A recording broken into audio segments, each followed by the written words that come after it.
เขาก็ฮู้จักอยู่แม่เขาบ่จักเนาะโลน่าเขาก็ฮู้จักคือกันแม่เขาบ่จักวันนี้ หลังจากมาอยู่ในห้านนี่แม่ทาพัดโชว์มานี่โชว์แล้วมาอยู่มาอาศัยอยู่ลำนองมานี่และดินดอนต้นหญ้าแล้วก็กว้างอยู่แม่นบ่กว้างแล้วก็บ่ให้ปลูก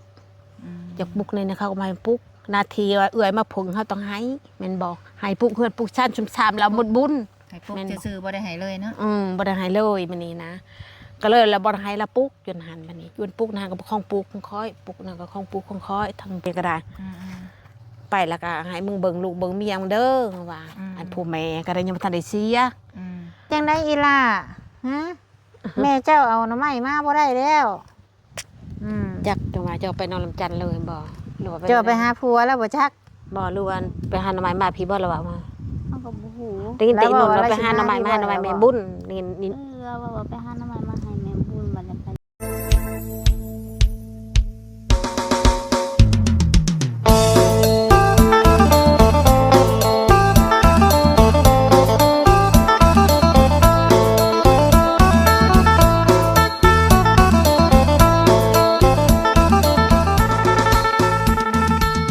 สบายดีเด้อสบายดีพี่น้องสบายดีเด้อแม่ตู้เด้อสบายดีนั่งพุ่นบ่พี่มานั่งน้ำกันพี่ก็ได้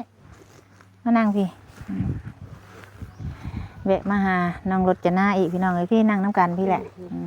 เป็นจะได้มื้อนี้กินข้าวกินน้ำแล้วบ่เป็นได้หลานสาวไปทำงานอยู่เวียงจันทน์เป็นได้โทรมาอยู่บ่โทรมาอยู่บ้านได้มึงได้ขออนุญาตเฮ็ดงานยังอ่ะนะเฮ็ดงานชนกล้วยน้ำปลาโอ้ยอยู่น้ำป้าอยู่น้ำพี่น้องบ่อยู่น้ำพี่น้องเพิ่นให้เดือนเท่าไรอ่ะนะยังบ่ฮู้หาก็ไปเฮ็ดช่วยป้าอยู่ในสวนกล้วยอยู่ในชุดกล้วยป้านั่นเป็นได้ป้าลูกเอื้อยนี่บ่หรือว่าได้ลูกข่อยเองนี่แหละไปอยู่น้ำป้าไปเฮ็ดงานน้ำเพื่อนไปช่วยเรือกับแม่นเฮ็ดเมานะเฮ็ดเมาบัดนี้เอาอันนั้นเอาลาดไปช่วยกันโอ้เราเป็นชวนเราเองบ่ล้วนบ่ชวนเพื่อนได้ชวนพวกคนจีนเขาจะมาลงเฮ็ดเขาลงมาปลูกแล้วก็เขาจ้างคนให้เผาให้เฮ็ดแล้วชวนตัวนี้แบบเขาตัดวิกนี่แล้วนะเฮาหับเมานะเฮาหับเมาแล้วก็เฮ็ดชวนตัวนี้แหละก็เฮ็ดชวนไม้คือผู้ป้านี่เพิ่นหับเมาสวนกล้วยจีนเลยเอาหลานไปซอยได้ทำไรก็เอาว่าซั่นซะอยู่กินน้ำเล้าอยู่กินน้ำเล้าแล้วคันทุนมันแม่นให้เจ้านายเนาะแม่นแต่เพิ่นขายแล้วบ่ได้จังเพิ่นจะให้นะตัดไหลกล้วยไหลจักโลนะตัดแล้วเพิ่นก็ให้ลูกสาวเจ้าไปอยู่พุ่นดนนะบ่แล้วนะไปอยู่ดนแล้วมีครอบครัวอยู่พุ่นบ่แม่นของผัวก็อยู่เวียงจันทน์ผัวก็ได้จะมาเยี่ยมยามเจ้าอยู่บ่มาอยู่มาเอาร้านแล้วไปมาก็บ่ได้เงินดอกยังทันได้ตัดกล้วยบ่ทันแล้วทันได้เงินได้ครับมาร้านไปน้ำ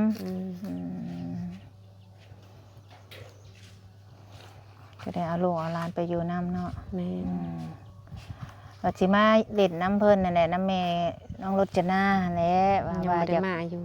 ว่าจะให้เราเรื่องดินเจ้านี่แหละให้เรายับเพิ่นมานี่ก็เพิ่นบ่ได้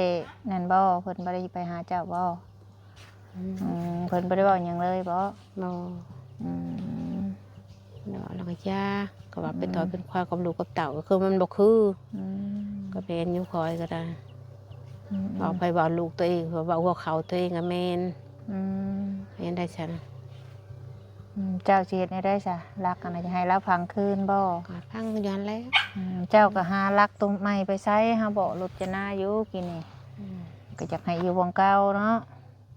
นี่นะติงตามแต่เจ้าสิเว้ากันขอไปจักแนวเว้าลูกเฮ็ดว่าฉันเขาก็ไปจักแนวเว้าก็บ่ได้กับมือสิหายขอก็ยาว่าให้ดอกเฮาเฮ็ดสิ่งที่ถูกต้องคือเจ้านี่ก็เป็นผู้มีพระคุณเด้ผู้ที่ก็เขาชื่อว่าเจ้าว่าทุนว่าคอยว่าพามือเป็นหลังมือหายแล้วปัญหาคืนขอไปว่าฉันแล้วพอตะกี้เพิ่นเห็นหัวไปพุ่นของผัวเพิ่นตายแล้วเนาะก็ปักลักพวดปักลักเองนะฮะผัวผู้ตายแล้วปักลักเจก็แทเอาเจตัวนี้ไปใช้ตัวเจตัวนั้นเพิ่นว่าเจ้าเว้าหน้ามือเป็นหลังมือหน้ามือหลังมือได้ยากเอาหายแล้วก็จะว่าหายแล้วยังบ่ให้เพิ่นว่าทุกคืนเชื่อฉันแล้ว อ้าวทุกข์ในได้ว่าเจ้าให้อยู่นี่ นั่นจังหวะก็จักได้เขาก็บ่จักคือกันยาย ตอนที่เฮ็ดกับผัวเก่าเพิ่นตะกี้นั่นเพิ่นให้เอาเองบ่เจ้าท่านได้แบ่งบ่ตะกี้น่ะ อันลูกคอยให้หันคาต่อมาพี่ขาโพนมาเพียนได้ลูกไว้แม่คอยเอาคาเนเดอร์ ค่าตัวใหญ่นี้มาพี่ ตัวใหญ่นี่ล่ะ บ่ก็จอดอยู่พุ่นมีอีก โอ้ ตัวหนึง โอ้ อีก ตัว อยู่ นี้ ที่ทั่วโพนพุ่น เออ แล้วเฮาสิเอาไปนี้ได้แม่ว่าให้เอาเฮาสิเอาตัวนี้เอาคาเนไปหันเพิ่นว่า อันนี้คาเนไปหันแล้วผู้เมียเห็นหัวแล้วเฮ็ดซักไปพุ่นเพิ่นบ่ซึ่งก็เสียมาแทงได้จังได๋เสมอกันนั่นเด้ บ่เชิงซะบนผัวเว้าน่ะ ขอก็ย่าลูกเห็ดไปภาษาลังย่าขอก็บ่ปากขอก็ได้อยู่ก็เชิญขอก็ได้แล้วหน่วยเฮ็ดหน่วยแล้วมาบอกคอยป่าว่าเจ้าเฮ็ดรักก็จัดคือรักนะเขาคนมันว่าหน้าผู้หน่วยอาหักนะเจ้าแรกกูก็บ่เห็นคือกันได้ว่าเขาเฮ็ดกันกับพัวแล้วเฮ็ดหัวว่ะกูบ่รู้จักได้ว่า รจนาก็บ่ฮู้ได้เฮาถามเจ้าฮู้ว่าแม่เจ้าคนรักเฮาบ่ฮู้ว่าลูกเราบ่ฮู้ได้เจ้าเห็นบ่แม่เจ้าคนเฮาบ่เห็นแต่เพิ่นเฮ็ดหัวทางนี้แล้วเพิ่นก็เฮ็ดของเพิ่นเด็กน้อยเขาก็บ่ได้ฮู้หยังเด้ เขาก็บ่ฮู้แล้วเขาเป็นคน มีแต่อันนั้นให้ถือกันแล้วแม่เฒ่าเอ้ยมีแต่ว่าเอารักเก่ามาปรุงไว้ว่าสิเฮาก็บ่ได้หยังดอกเฮาก็บ่แม่นว่าดินดอนเฮาเนาะเฮาบ่ได้ซื้อนะขึ้นอยู่กับเจ้าเป็นผู้ให้เจ้าเป็นแม่เจ้าให้เขาคือเฮานี่ก็มีแต่เป็นผู้เฮ็ดเฮือนเฮ็ดซานให้คือรจนาเอ้ยมานั่งพี่นาง แล้วเพิ่นคนกัน เฮาน่ะมีแต่เป็นผู้เฮ็ดเฮือนเฮ็ดซานให้เฮาน่ะบ่แม่นว่าเฮาบ่แม่นว่าเป็นคนซื้อดินซื้อดอนให้เจ้าเป็นคนคนแบ่งให้ ขอนี่แหละแบ่ง แม่นเจ้าพัดแบ่งให้ลูกวันนี้เจ้าแบ่งให้พี่ละมานั่งเลยเอาสบายดีลูก สบายดี สบายดีเจ้าเป็นคนเอาให้ลูกให้เต้าบัดนี้บ่แม่นว่าเฮาสิได้มาซื้อเนาะเจ้าตกลงให้ได้จังได้ปลูกเพื่อนคือปลูกเพื่อนปลูกซานให้นี่ก็เฮาก็ยังบ่ทันได้มอบกรรมสิทธิ์ว่าเป็นเพื่อนไผให้เขาอยู่ก่อนให้เขาอยู่ไปเพราะว่าเพื่อนนี่ยังบ่ได้มีปัญหาหยังเพราะว่าเราก็ยังบ่ได้มาข่มเพลงเตียงเตียกลูกนะเราก็ยังโอเคอยู่แล้วว่าล่ะแม่เอ็มเพิ่นก็บ่ได้ว่าหยังคันว่ามื้อใดที่เรามาแบบว่าเว้าให้ลูกให้เต้าแบบข่มเพลงลูกเกินไปเนาะนี่ผู้ใหญ่เพิ่นก็บ่คักว่าซั่นซะเพราะว่าที่เพิ่นเฮ็ดให้เพิ่นก็อีตนเด็กน้อยแม่นเด็กน้อยที่เขาบ่ฮู้อิหยังเพิ่งหาก็เกิดได้ใหญ่มานะเพิ่นเฮ็ดให้เขาเมื่อคันว่าแม่พ่อใหม่กับแม่ยังดีน้ำลูกน้ำเต้าบ่ให้บ่บังคับลูกเกินไปเนาะก็อยู่น้ำกันคันน้ำมือใดมือนึงแบบใส่แบบข่มเหงลูกคือขี้ข่าแบบบ่ไหวเลยเฮ้ย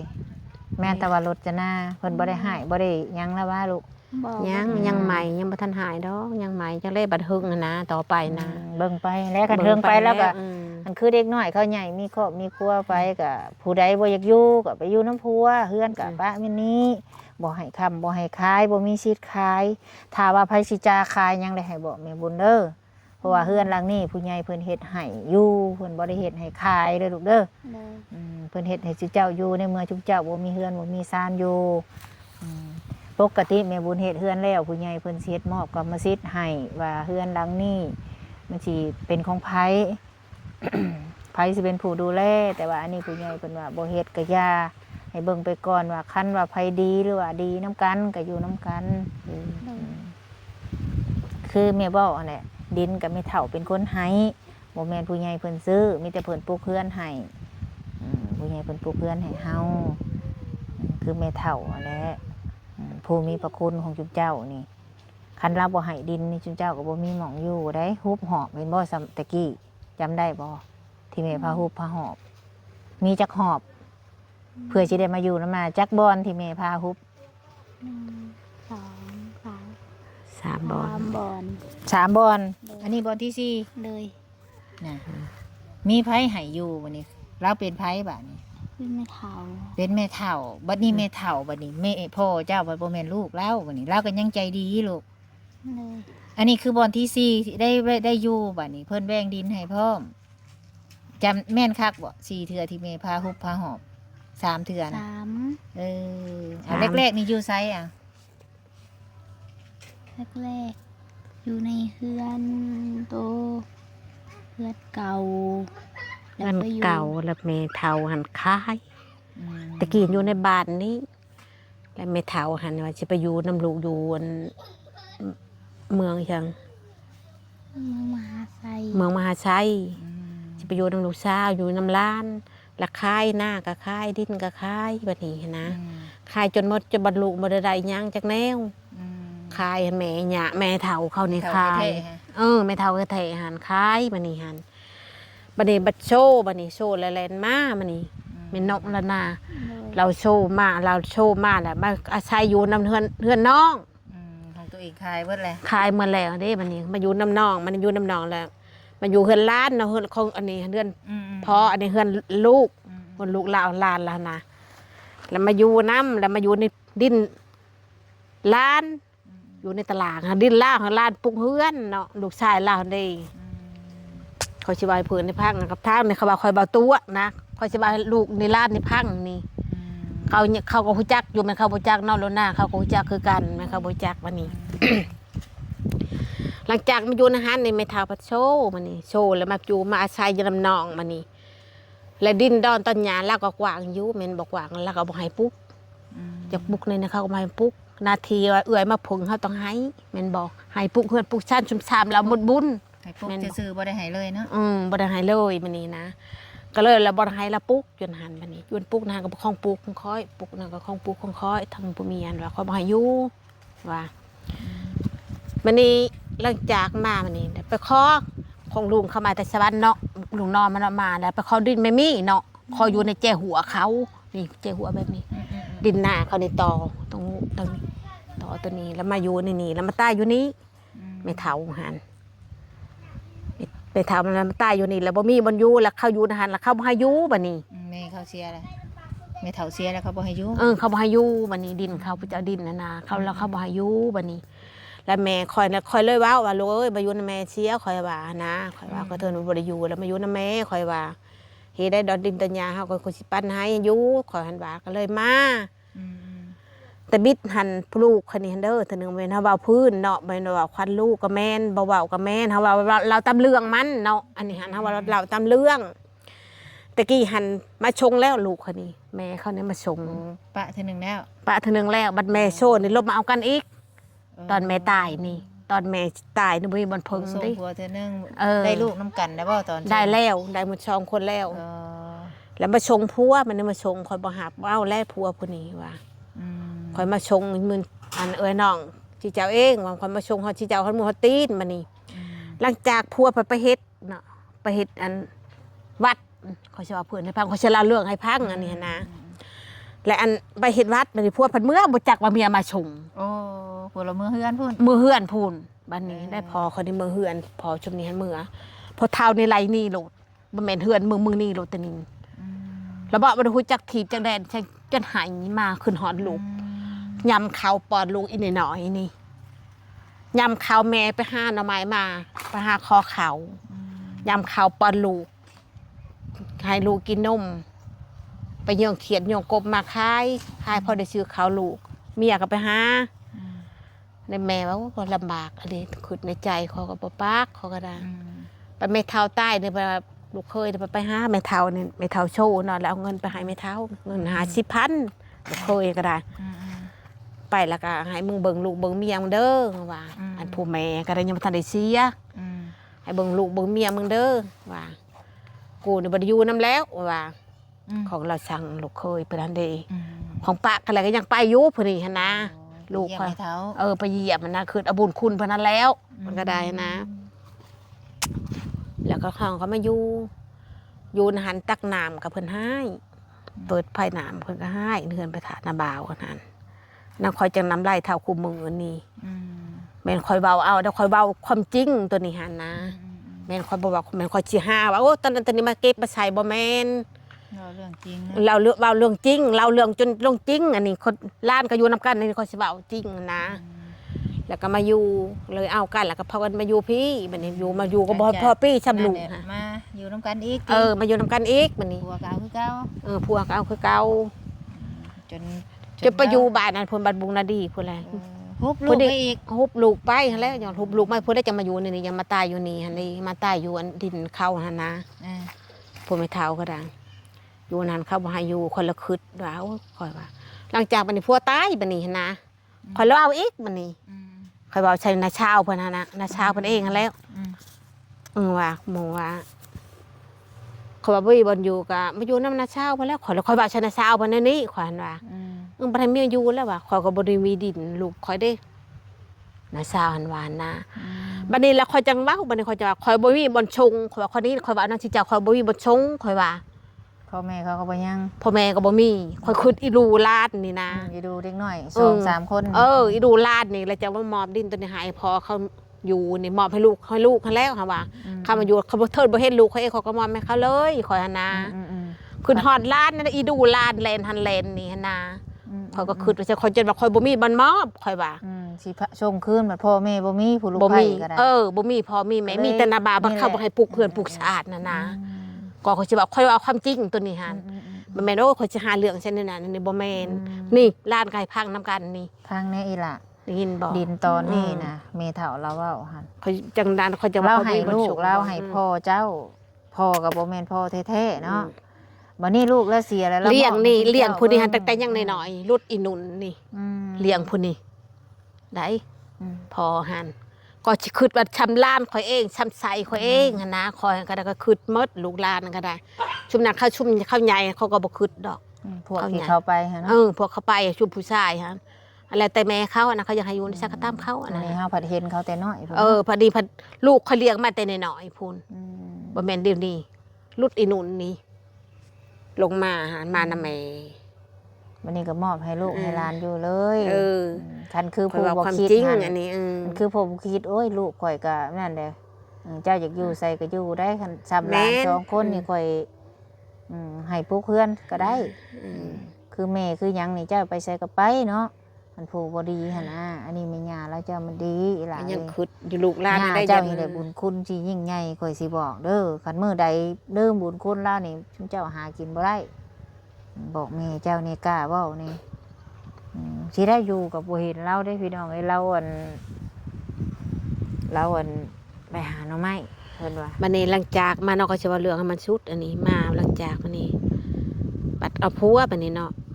ก็ค่อยเว้าให้เจ้าพัง ผัวใหม่แล้ว เอาผัวใหม่ข่อยว่าเอาผัวใหม่แล้วข่อยว่าแล้วเอาผัวใหม่มานี่บัดใดเฮือนในซ่านดอมตีเวลาเขาอยู่เฮือนเก่าตะกี้เฮือนอันผัวเก่าเฮ็ดนั่นเด้เขาหาก็มาเฮ็ด แต่เฮือนห้างคือบ่มีไผมักบ่ บ่มีไผมากแล้วก็ไผก็มีไผมาเยี่ยมดอกลูกเดือนน้องก็บ่ได้มาคอยว่าว่าบัดใดเป็นเฮือนเป็นซานเป็นหน้าเป็นตาได้เพิ่นอึดข่อยว่าเฮือนได้ข่อยก็ได้ก็เกลี้ยงข่อยว่านะ แนวมัน แนวมันนั่นแหละตอนนั้นทุกเพิ่นว่าดีมีเพิ่นจะว่าพี่น้องก็แม่นความเข้าอยู่เพิ่นว่าอยู่ จังหว่าลานเด้ ลุงป้าจังหว่าลานนี่ก็ ที่เฮือนก็สิฮักทับหัวเนาะรถบ่มีฮอดผู้บ่าวสิแนม บ่เลย บัดเดี๋ยวนี้รถร้ายผู้บ่าวมานอนเฮือนนำแต่โดนผู้ลูกชาวฮู้เห็นก็บ่กล้าเว้ายัดแม่ให้ว่าซั่นเห็นคนแปลกๆมาก็ถามแล้วบ่ย่านบ่ซั่นอยู่บ่อยู่คนบ่เคยเห็นขึ้นมานอนเฮือนเฮาเราบ่ได้บอกว่าซะอันนี้พ่อใหม่เจ้าเด้อแต่บิดบ่ได้บอกว่าซะตอนมื้อเพิ่นมาทำบิดนะเพิ่นว่านี่ได้ซะ เวลาห้องเวลาคอกับเพิ่นก็บ่ได้บอกว่าเป็นต้นเป็นโตมาข่อยว่าข่อยนำไรข่อยเป็นต้นเป็นโตแล้วเพิ่นว่าตะกี้เห็นหมอบไม่ค่อยเนาะทางนั้นหมอบไม่ค่อยได้นางเขาก็ยังบ่ทันได้ตายยังอยู่เพิ่นเป็นนักตาลเนาะก็ได้กันก็ยังอยู่2คนพุ่นเป็นนักตาลน่ะข่อยได้มาหมอบไม่ค่อยว่าชุดแล้วเจ้าเด้อพอเขามาชูตะบิดนั่นเด้หมอบไม่เจ้าชุดแล้วเจ้าเวลามันสิชัวได้เนาะยันมันชัวแม่นบ่ยันมันชัวข้างหน้ายันบ่ได้คาดองแม่นบ่มาเว้าหั่นแล้วมาหมอบไม่ค่อยเอาชุดแล้วเจ้าว่าเขาบอกน้อมัน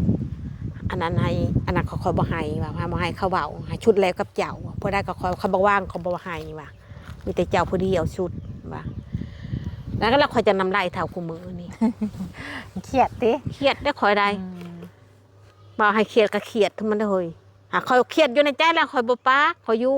คอยเบิ่งซื่อๆแ ม่นคอยบ่เบิ่งนะคอยเบิ่งชื่อๆหักเขียดอยู่ในใจคนนี้แหละ เบิ่งอยู่เนาะ เบิ่งอยู่ซื่อๆ เนาะตอนตะกี้คือบ่มีไผสนใจเนาะ บ่มีอยู่ในคออยู่หันนี่ก็บ่ได้คออยู่หันก็บ่ได้เดี๋ยวมีแต่คงปูกูพังกู เรื่องเอาลูกเอาผัว อืม ก็บ่มีไผว่าดอกเอาก็ อืม เอาเนาะสิ่งที่บ่งาม ไผ ก็ ก็ คือตัวนั้นแหละเนาะแม่เฒ่าเนาะ อืม อืม กับวานเราลูกเต่าดอก อืม คันว่าลูกว่าแม่เอ้ยคอยนั่นๆนี่คอยสิเด้อคอยก็บ่ว่าหยังดอก นี่แบบลุก อืม แบบขามหน้าขามตาโพดเนาะ ลูกไปก็แม่นแล้วเขาก็ได้ยินน้ำจุนไว้เขาว่าวันแรกวันลูกเขาหลักไปแล้วว่ะ อืม เขาก็บ่รู้จักดอก เพิ่นกลเองเนาะเพิ่นก็เฮ็ดหัวอ้อมเอาเองเพิ่น อืม พวกนี่เด้นี่ก็ได้เฮือน นี่ได้ลูกคอยขี้ๆนี่อยู่นี่ถึงยังน้องมันได้กว้าง ของผู้นี้ยังบ่ได้กวางจำได้เนาะ ปัญหาเพิ่นว่าเพิ่นยังหอม ภาคนี่บ่แม่นบ่ภาค บ่ของเท่านั้น เออดงไปลุ่มผมมันมีไหหน้าบ่เรือนนี่ได้ บ่มีแต่ปลาแล้ว อืม แล้วก็ตอนนึงของลูกคอยตัวนั้นนะ ตัวนั้นของลูก อืม ผู้นั่นจักคนลูกฮะ ลูกคนนั้น อืม 6 คน เดี๋ยวให้ได้ทุกคน หาได้ทุกคน อืม ได้หมด ผู้นั้นแน่ผู้นี้แน่เนาะ อืม เป็นจังไดอีล่ะฮะ แม่เจ้าเอาหน่อไม้มาบ่ได้แล้วจักจังว่าจะเอาไปนอนลำจันทน์เลยบ่หรือว่า เจ้าไปหาผัวแล้วบ่จัก บ่หรือว่าไปหาหน่อไม้มาพี่บ่ละว่ามา เขาก็บ่ฮู้ ได้ยินแต่อีหนุ่น แล้ว เรา บอก ไปหาหน่อไม้มา ว่า หน่อไม้ อะไร แม่ บอก บุญนี่ ว่าไปหาน้ำมันมาให้แม่บุญบัดนี้ไปแล้วไปเลย อืม ไปขายเลยบ่จ้ะ ไปขายทางใดหันไป ทางน้ำจันทน์ อืมเอาไปหาหน่อไม้ก็ไปผู้เดียวว่าซั่น บ่ บ่ ไปกับไผ ไปกับน้ำบ่าวกับน้องพาลาว เออ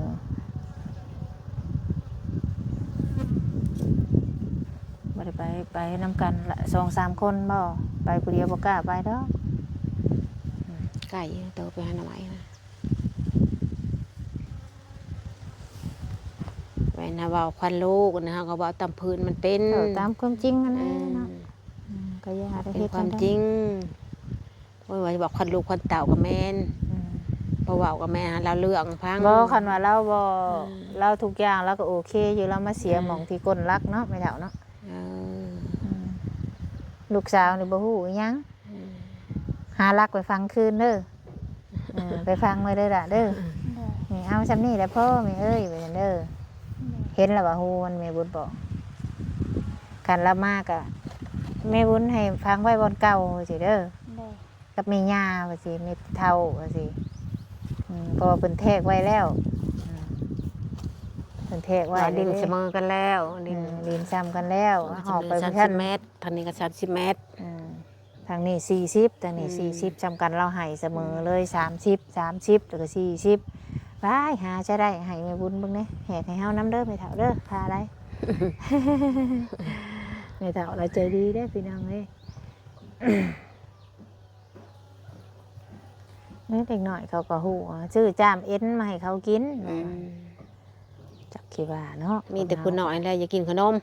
อืม น่ะแม่ยายอยากกินขนมไปหาก็บ่อยากกินขนม อืม ขนมก็หมดแล้วแต่ว่าเราหาย อืม กินหมดแล้วอะ แล้วคนไปอยู่เนาะ อืม เพิ่นไป มาได้3 มื้อเอาไปบอกเพิ่นอย่าไปเด้ออยู่เฮือนเด้อว่ะไปปะเฮือนใดเฮือนห้างพี่นอนได้ว่ะ อืม บัดมาเพิ่นย่านนะฮะบ่คือเก่าเด้คันเฮาไปปะโดนหลาย2 ทิศจะบ่ ช่องทิศนั่นไปเนาะ เจ้าก็ไปนอนได้เนาะคือว่าได้แม่พาไปแล้วไป ไป นอนหลับอยู่ไปนอนน้ำเพิ่นก็ได้ นอนแล้วก็ตื่นเฮ็ดว่าคือเสาบ่ได้นอนเลย คือกันบ่ก็นอนเฮือนตัวเองหรือว่าแตกต่างเงี้ยบ่ แตกต่างนอนอยู่นอนบ่หลับ คืออยู่น้ำดนได้จ้ะ แม่เฮาบ่ได้บอกให้เมื่อเฮาก็บ่เมื่อ อืม ถ้าแม่เฮาบอกให้เมื่อเฮาก็เมื่อ วันนี้บ่ไปก็ย่าบัดนี้อยู่ถ่าอยู่เฮือนนี่เด้อ เด้อ อยู่ในเครื่องของเสียได้จะได้น้ำบ่ออกได้จะได้ว่าน้ำเฮาน่ะมินแบบบ่คือน้ำไม่เท่าพัว มิน เฮาเจ้าของบ่เปิดเนาะ อืม เจ้าของบ่เปิดใช้มันก็นั่นนี่แล้วเพิ่นว่า สามหลังเฮือนใช้เป็นเดียวกัน ไฟได้ใส่น้ำกันนี่ได้เบิ่งดูว่าฟืนไฟแล้วก็ให้ใส่มีหญ้าหาใช้ได้มีหญ้าดีเนี่ยนี่หายากเด้ว อยู่เฮือนสิซื้อพื้นซีนเมียนตัดเมียนเห็นในฝนตก ใส่พื้น ลง ให้ บ่ได้ใส่ หึ ดักดำมันบ่ลุกมันบ่ยกลุกแล้วมันเปียก แล้วพวมันเห็นพากันดึงเพิ่นเอาไม้ใช้สำมาเฮ็ดหัวรถจนา ไม้น้ำดง เออ แม่นว่าแต่พวกเก่าพุ่นน่ะ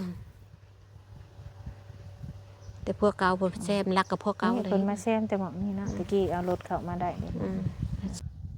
คำว่าสิเมื่อทาพวกว่ามาหน่อไม้บ่ได้โทรไปนำบ่ได้โทรโทรศัพท์ ทำไม่ถือ เราบ่ถือไปโอ้เราไปให้น้ำพัวแล้วย่างไปบ่ เลย โหลดพัวแล้ว ขี่รถเป้าไปหาหน่อไม้ แม่นนะ ไปเลยแล้วจานคันขี่รถ อย่าไปขายหน่อไม้ทางน้องลำจันทน์งงไปจ้ะ แล้วกันขี่รถไปหาหน่อไม้สบายดีเพิ่นได้ผัวแล้วเพิ่นมีรถใช้บัด ไป นี้ ปะในป่าก็คือวางแล้วโหลดรถบาดนะก็ยังเขาเอาชุนย่ามไปปะในป่าเดี๋ยวนี้บ่ได้รถบาดลังเกตมาหาหน่อไม้ไปหาเห็ดมาก็ยังเข้าไปเลยพวกกระเมียนในยางเมื่อออนบานพอจะยางมาแต่ผิดเปื้อนผุนน้องลำจันทน์วิทย์น้องลำจันทน์ไปอีก รถ ลงก็ได้ขึ้นก็ได้นี่เอาจะไปชุกลกเลยเนาะชุดลกเอาไปชุกรถแล้วมันถวยอีกยังมันบ่ขึ้นตะผักยันว่า เพิ่นเดี๋ยวนี้เพิ่นได้ผัวแล้วเพิ่นคือสิเงินบ่ขาดทงแล้แม่รถจนาเนาะ นั่นล่ะ ขัดตึง ฮะ แล้วก็ เพิ่นบ่ได้ให้เจ้าบ่สั่ง ยังไปหาหน่อไม้มาคายอยู่ได้ มี ฉัน อยู่ บ่ บ่ มี เงิ เงิ น น ข้างทงข้างไทยเจ้าก็ได้ บ่ได้มี อยู่ ใช่ไหมชิ้นนี้ แม่บ่ให้บ่ซะ อันนั้นก็บ่มีอย่าเอาไปช่างให้นะ เราบ่มีแล้วก็บ่ได้ให้ ไปขายหน่อไม้น้ำมันได้ให้ อืม เห็นนะคะ แม่ย่าก็เคี่ยวหมากบ่เจ้าก็ได้ บ่ เออ หักผู้ปลูกขันหมากมีหันบ่ได้ขี้เอาบ่ได้ดูดยา เออปลูกไว้ติ แม่นพออยากได้ก็มาในนี้แหละ หากผู้ปลูกน่ะบ่ได้กิน บ่ ผู้กินน่ะบ่ได้ปลูก นับแต่ลงหายลงหน้าก็มีแต่ในนี้มันมา เออ ปูนบ่จักปูนบ่จักแกงคูนบ่จัก เจ้าน่ะแต่ง ปู เนี่ย แตงเมียน เอ เขา อ มาเอา ผู้ใดอยากได้แล้วมาเอา มาเอา เออ หักตัวเองบ่ได้กินบ่ได้เคี่ยว บ่ แกงคูนกับพันเมี่ยน พันเมียนในกระชาเลย เออก ระชามากนั่นแหละ ผู้กับปูเมี่ยน ผูเมียน ปูนกับกอยเมี่ยน ก้อยเมียนนั่นแหละในแอบมันแหละ เออ แต่หักบ่ได้ ผู้ใด เคี่ยว บ่มีผู้ใดบ่มีละคอเมื่อ เออ หายหายพระเจ้า จ้างเฮ็ดได้จ้างก็ได้เนาะ บ่ได้เคี่ยวหมากัน บ่ได้เคี่ยวงาแต่งไว้ แต่งไว้ซื่อ อืม ๆนั้นมาคอเอาลงหายลงหน้าไปโป่งพอบอกพอวานเขาก็มาเอาในนี้แหละ อืม แต่บัดเนื้อแต่บัดเนื้อผู้ชุดผูกเอาในนี้แหละ อืม เห็นเขาบ่มี ซุมื้อนี่อันกินข้าวกินน้ำอยู่ไสซะเจ้าฮะ ให้ ข้าวน้ำเจ้า กินไปว่าฉันแล้ว ลูกเต้าบ่ให้ ลูกให้คนนี้ก็ให้เขาไปคอเขามาเขาให้ เออ อันนี้นะคะ มีนาอยู่ผัดบัวได้เฮ็ดเนาะ บ่ได้เฮ็ดมีรถมีล่างเอาเช็ดได้ลูกคนผู้เดียว อืมไกลบ่นาเจ้า ใกล้เราอยู่บ้านเก่าบางกะลางโห อืม แค่บ้านกะลางรถคนพาหวย บ่ได้มีไผเฮ็ดเป็นหน้าเหือเลย เป็นนะเฮือ เออ อยากเฮ็ดได้เฮ็ดก็บ่ได้ บ่มีรถบ่มีร่างว่าซั่นซะ มีแฮง ลูกเท่าใดคนก็บ่มีไผไปเฮ็ดฮะ เฮ็ดแล้วหน้าปั่นเขานี่เขาหมดแล้วปั่นเขาหมดแล้วเขาบ่เฮ็ด ยังหลายเติบบ่อยู่พุ่น ประมาณ3 เฮกตาร์นะ เออบ่มีผู้เฮ็ด อืม อืม ลูกเขาก็เฮ็ดหน้าเขา อืม เขาก็พอกลุ่มครอบครัวเขาเอง ผู้เขาเฮ็ดหน้าน่ะมีจักคนลูกก็ ให้นานช่อง ผู้นี้ก็บ่ได้เฮ็ดผู้นี้ นะ ผู้ทางหลัง อันนี้ทางหลังนี่ก็บ่ได้เฮ็ด อืม บ่มีรถ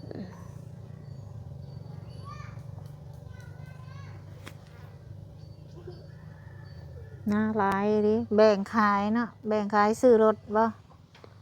บ่ได้แบ่งค่ายแล้วไว้ ไว้ให้ไผลูกก็มีบ่ล่ะ มีก็เอาไว้แล้วเฮ้ยจนเพิ่นว่าจะตายไปแล้ววันไผสิเลี้ยงมาบ่มีมังมีมูลให้ไผสิเลี้ยงโชว์มาว่าไผสิ โทร เบิ่ง มาแล้วนิ่งกันเลยเนาะ ขี้เหนียวไผสิตบไปเชียว่า บ่มีมูลมีมัง บ่ ติ มีมังมีมูลบ่ได้ตบได้ไปเชียว่าอีก เว้าหยอกไปซั่นได้เฮาก็ได้ แต่ข้าวอันผัวยังน่ะเฮ็ดอยู่นาน่ะ เฮ็ดบ่ได้อึดเขาดอก โอ้แต่ข้าวเรายัง แต่เรายังบ่ได้อึดเขา บัดพอเราไปนำเบิดเลย พ ไปนำหมด ลูกเต้าก็บ่นำเฮ็ดคือพ่อเนาะ ตะกี้งัวควายเพชรน้อยนะคอยตะกี้ออกมาอยู่บ้านอันนี้ อืม ผู้เอาลูกเอาเมียเอายังเพิ่นตายจักคนจัก4-5คนตายนั่นออกมาอยู่พี่หัน อืม คาน้ำเถื่อช่องเถื่อซ้ำใต้ผากน้ำกับพนัน อืม จนปู่ว่าไผบ่จะบ่งวบ่ควายกูสิเอาไปหมดเจ้าว่าแม่นความเผือนก็บ่จักไผก็คันอยากเบิ่งลูก ไผ ห สิ ลาน คร้านอยากเบิ่งเนาะ อืม แล้วบ่ให้เนาะ เพิ่นบ่ให้ตะกี้ไผสิว่าถูกข์ว่ายากตะกี้กันนะ เนี่ยมันได้ไผสิอยากให้ ก็ได้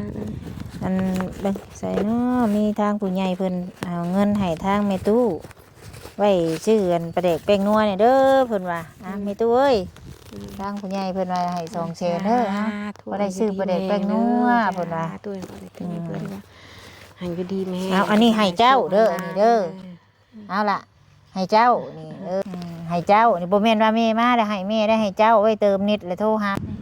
อันนี้เพิ่นให้เจ้าไว้ซื้อปลาแดกแป้งนัวเด้อแม่เฒ่าเด้อเอ้ย ให้เจ้าก็ได้หอดเดือนเป็นสามให้ห่างให้มีให้กว่าให้ขวางเด้อเจ้าก็ให้ลูกจางลูกปุกขึ้นตอนนี้ต่อไปให้มีผมช่วยเจ้าก็ให้อยู่ดีมีแห้งตอนนี้ต่อไปเด้อเจ้าจ้า โดยสาธุแล้วก็ให้ เพิ่นก็ให้อยู่ดีแม่งเพิ่นก็นะ ให้เราพอได้ซื้อปลาแดกแป้งนัวเพิ่นนะเฮาให้เจ้า200,000พอได้ซื้อกินผู้เฒ่าเพิ่นมาขายอันต้อนอันแต้นเนาะอันนี้ก็ไว้ซื้อกินต้อนอันแต้นเด้อชื่อบัตรเติมเงินนำแน่พอได้โอ้ยโทรหาแม่บุญก่อนแม่ไป ไป โอ้ ถาย มแม่ปัญหาตัวเองซ้ำแล้วก็ยาตอนนี้ก็ได้ยาเลยคอยก็ได้ เออ ขอยก็บ่ปากเลยบ่ปากเองผู้ปากเพิ่นเองก็เลยว่าเอาปูนอันนั้นน้องเพิ่นนี่แหละแม่ยนต์นะเด้ผมมาชงจะมาเบิ่งนี่เด้ อันเบาว่าหายได้อีแม่ว่าเพิ่นว่าหายได้อันนั้นก็ลูกไผ่เฮือดนะ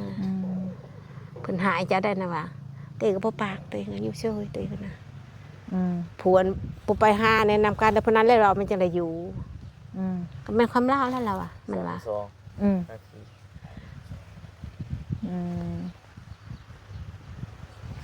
ก็เลยยาขอก็บ่ปากเลย แล้วถามเพิ่นว่าพ่อไม่เป็นยังไงเพิ่นบ่มักปากเพิ่นน่ะไอ้เราบ่มักปากมันจังบ่ให้ว่ะ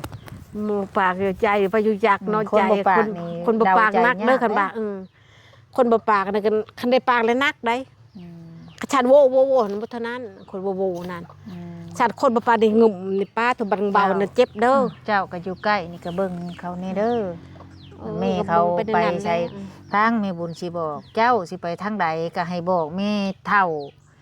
เอ้ยเบิ่งเฮือนเบิ่งซ่านให้เฮานี่เด้อย่านคนขึ้น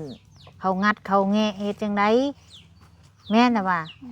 ให้บอกไว้ใส่มาใส่แม่เจ้าบ่บอกก็ย่าเล่าให้เจ้านะบอกขันเจ้าหักเราหักอยู่บ่ขันหักแล้วไปใส่ให้บอกให้นับถือเพิ่นให้บอนอยู่บอนเศร้าบอนเพิงผ้าอาศัยเจ้าเด้อบ่แม่นว่าให้เพิ่นให้ชุบเจ้าแล้วชุบเจ้าสิมาหุ่ม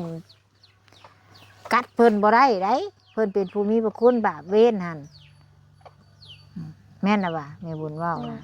นั่นแหละเอ้าพี่น้องเดี๋ยวคลิปนี้ก็บ่มีหยังหลายดอกเนาะสบุญก็สิขอจบคลิปก่อนพี่น้องเลย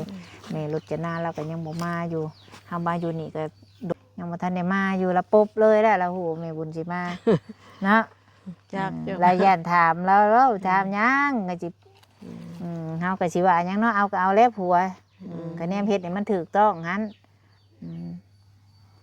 คือแม่บุญเว้าน่ะหารักไว้ฟังใส่เด้อฟังโลดแม่ย่าเอ้ยเพิ่นบ่ว่าหยังดอกดินเจ้าเองเฮ็ดถูกต้อง พังเองเขาแหละให้เขาพังเองเขา หารักไว้ฟังเด้อลูกเด้อบอกว่ามันบ่งามว่าสิมันบ่พอได้ดวงได้หลายดอกเพิ่นให้ซำใดก็เอาซำนั้นแต่มันบ่ถูกมันแพ้ปูแพ้หญ้า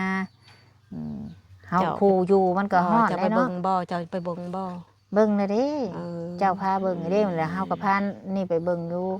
ที่ว่าหัวเพิ่นเฮ็ดออกไปหั่นว่าแถวนะแม่นบ่เพิ่นเฮ็ดนะที่เพิ่นเฮ็ดออกใหม่ กลายไปให้มันชึงหันก็ให้เขาเสียเขาก็บ่เอาดอกกลายไปตัวนั้นก็ได้เขาก็ให้เขาให้ชึงลากไปพุ่นก็ยามันให้เขาเสียเขาก็บ่บายหยังดอก ให้เลยบ่หรือว่าได้ ให้เลยกลายพุ่นก็ได้ บ่พังคืนบ่ บ่ตัวอันนี้หันพังขึ้นแล้วเขาไม่ให้ชึงกับดินป่าอันเด้ตอนนั้นพังบายว่ามันกลายเป็นย่องไป โอ้ พุ่น ตัวที่มันโยงไปพุ่นเดี๋ยวตัวนี้น่ะให้มาเชิงรัก ของผลนังก็ลูกก็มันก็น้อยเดียวนึงมันก็บ่ได้ลาย พุ่นกับลูกพี่กับลูก เอ เนาะ อ เอาแล้วแต่สิว่ากันคุยกันเบิ่งคันจังใดก็โทรหาแม่บุญเด้อล่ะเด้อ โดย มีหยังก็ได้เดี๋ยวแม่บุญก็สิกลับได้คำแล้วบัดนี้เนาะจังใดก็มื้อหน้าพุ่นแหละพี่น้องเอ้ยมื้อนี้ไปก่อนเด้อสำบายดีเด้อ สบายดี